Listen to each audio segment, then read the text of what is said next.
Sabay-sabay natin alamin ang mga kaganapan na nangyayari sa ating bansa.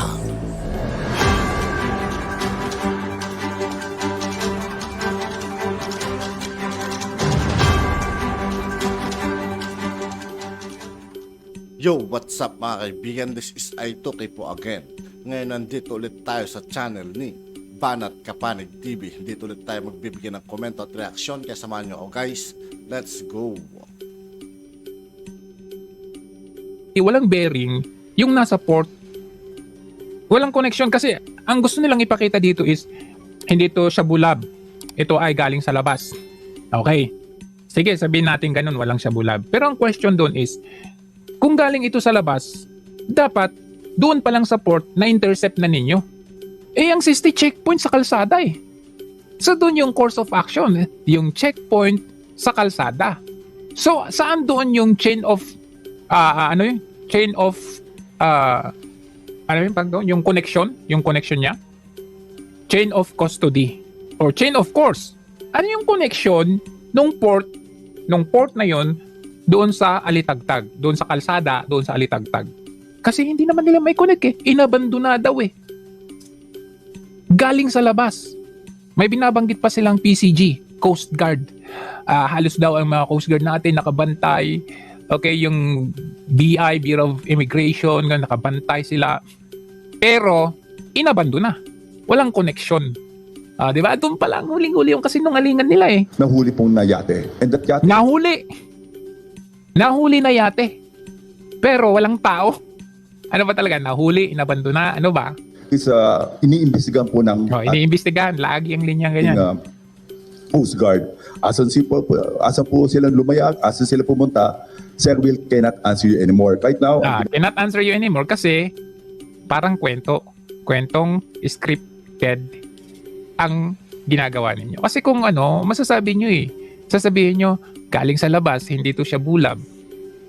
But at the same time, kahit yung konting details lang, kahit hindi na yung specific details, na ito ay galing sa China, galing sa US, galing sa Argentina, whatever, ganito, ganyan, dumaan sila sa ganito. O yun, mayroong connection. Pero yung hanggang ganyan, ay medyo hindi na kapanipaniwala. So, tignan pa natin yung iba, no? Sabi dito, guidelines. The team leader will designate the personnel. Kikita nyo ba? Yan, lakyan ko lang. Ayan. The team leader will designate the personnel at checkpoints. Sabi niya, a minimum of 8 team members. O, di ba? Sabi ko sa inyo, 8 team members. Pero pag tignan natin dito, nasan yung 8 dyan? Bakit siya lang ang nag-intercept? Siya lang yung nag-ano dyan sa van na yan. O, di ba? Preferably including a female in case na meron daw babae. So, ganun. Okay? Ayan. So, ito, pinapakita ko lang sa inyo kasi parang nililito nila tayo doon sa sinasabi nilang checkpoint na yan. Ngayon, ito, meron akong nakitang isang vlog ng isang pulis, no? Pakinggan nga natin kung ano yung kanyang sinasabi. Ito, makikita nyo ang date nito, Ang date nito is April 17 siya. Hindi naman siya live. So, hindi siya live, pero nakalagay ang date dito, sabi niya, sa bayan ng Alitagtag noong ika-15 ng Abril.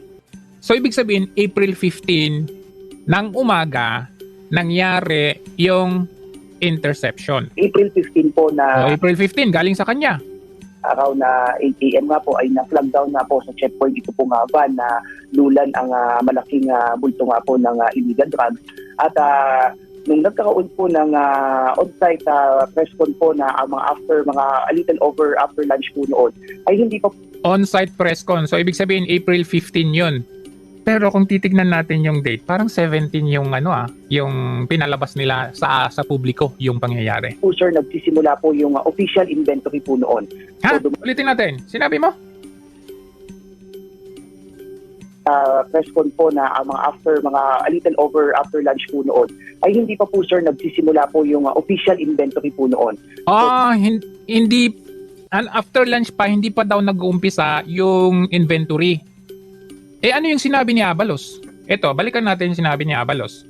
Sabi ni Abalos, 2 days daw na walang tulog yung witness, yung isang media, isang barangay captain, isang piskal. Di ba sinabi niya, pinanood naman natin to, di ba? 2 days na walang tulog. Na nag-inventory sila for 2 days. Hindi sila natulog. Siguro bangag sila. Di ba? Ito, tingnan natin. Sinabi niya. Yung mga sinasabi ni dito, very clear. Pakita mo nga yung sinabi ko. Sinabi mo? Alas 7, dumating ako rito. Ito naman, alas 7. Si Pardo, alas 8. Alas 12. Yan. Yung sinabi Dumating siya alas 12. Parinig natin sa kanila. Walang sound. Pakilakas.